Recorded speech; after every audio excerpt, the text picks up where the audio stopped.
Whenever your favorite subclass gets buffed in a patch, good times are bound to follow. In Destiny 2's patch 2.1.4, the Cataclysm Nova Bomb received some damage buffs and quality of life buffs that make it feel more consistent and powerful. So today, we're going to look at a build that pushes the purple ball of death to its extremes. Let's get started.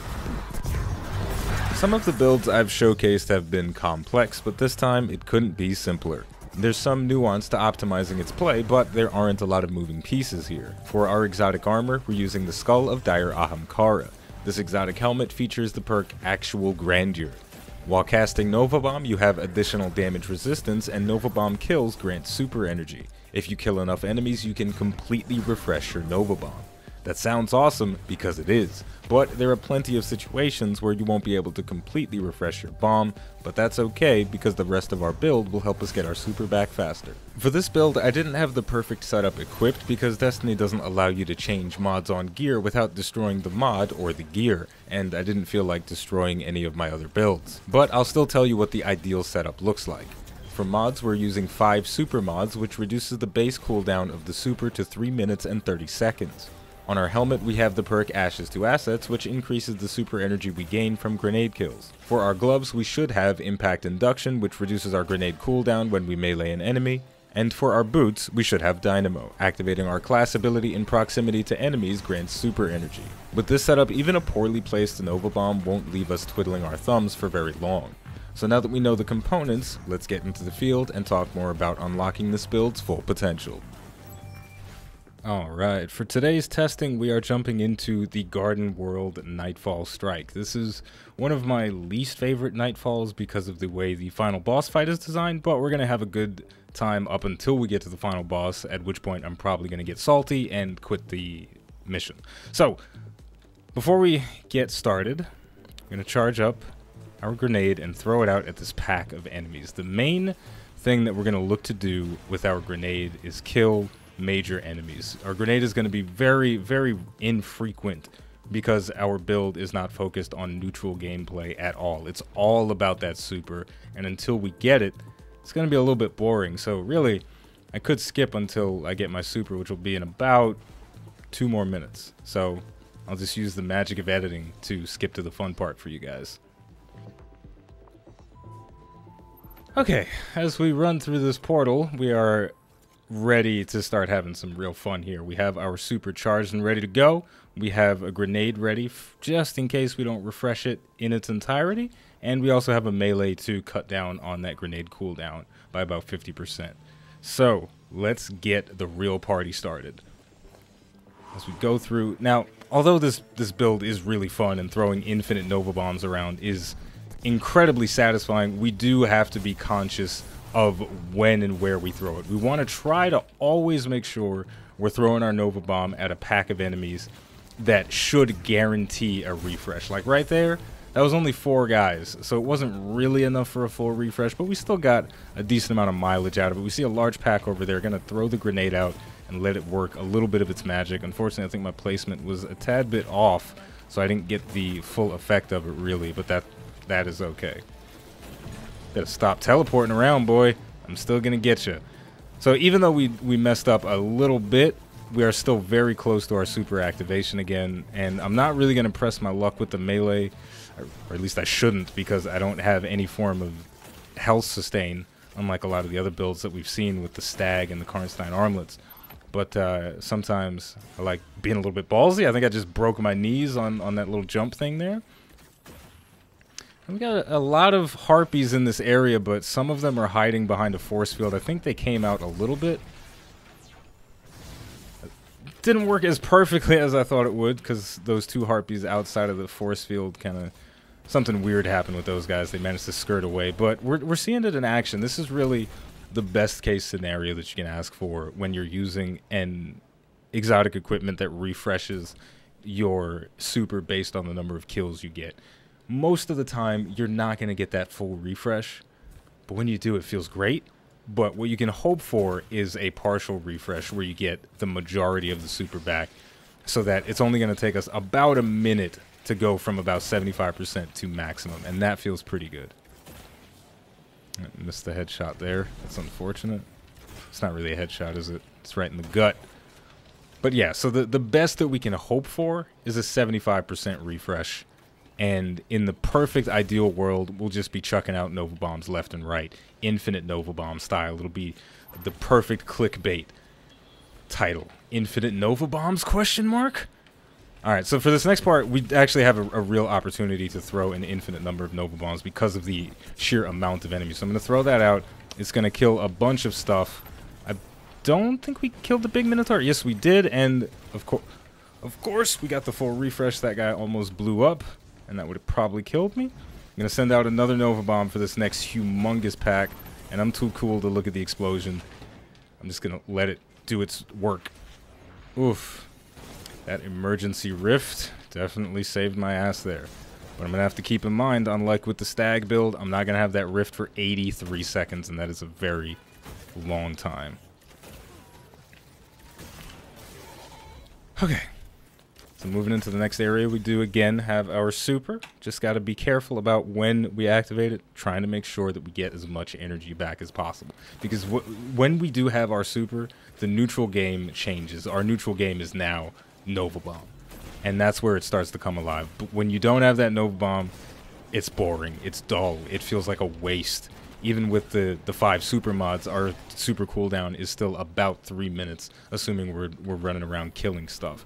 So we really want to make sure that our activations are intelligent. Like that situation right there with all those harpies, I could have thrown a Nova Bomb, but I don't think it would have given me the full refresh. And I have done this Nightfall before, so I know there's going to be a lot more enemies coming from a different direction. Using the melee to refresh the grenade a little bit.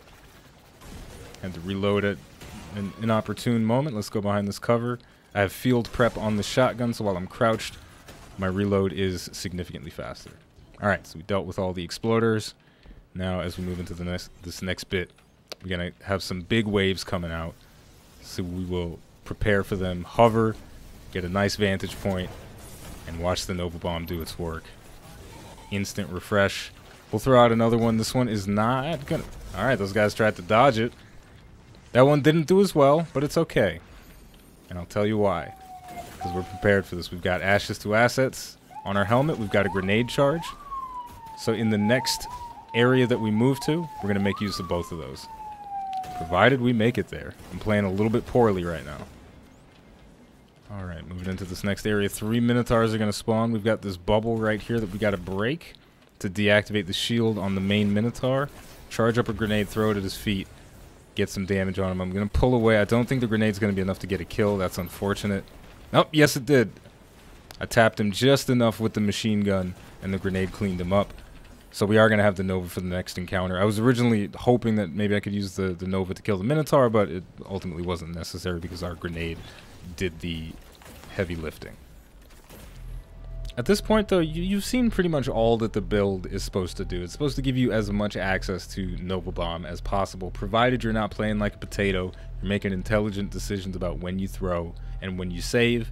It's going to be fantastic. Now, in a group setting, if you're playing with teammates, especially randoms, it's going to be a little bit more difficult to get the perfect Nova Bomb activations, because sometimes your group mates will steal kills from you. They'll rush ahead. They'll not know what you're trying to do with your exotic. They don't know that you're potentially going to infinitely refresh Nova Bombs, so they'll just be running ahead being annoying.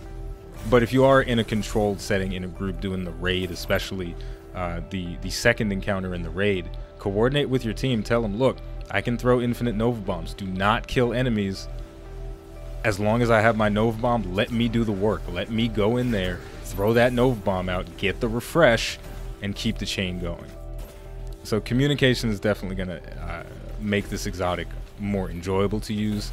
I wouldn't recommend using this setup in strikes most of the time, just because it can be annoying. Just teammates are going to steal your kills. But for a coordinated raid setting, you can't really beat it. So I'm going to go in here, activate the rift, drop down that shield, run back to cover, throw out the Nova Bomb before I get to cover.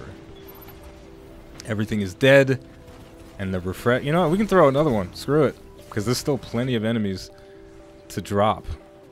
Maybe not quite enough, but still we did get that magic number. That 75%, 65, 75% is what I really look for with this. Like I was saying before, it doesn't have to be perfect every time. But if you get close, that's still pretty good. And I'm just going to move on. I'm going to skip this next pack of enemies and move straight to the boss. And just like I said at the beginning, I'm probably going to rage quit. So this is what it is. Yeah, I'm already dead. I am literally already dead. Okay. Yeah, I'm playing this super safe. I may actually be able to kill it.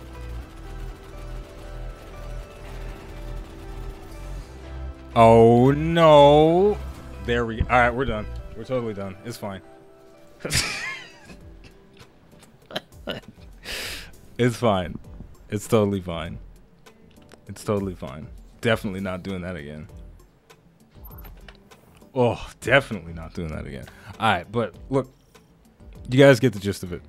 I think that was a perfect showcase of how effective this build can work.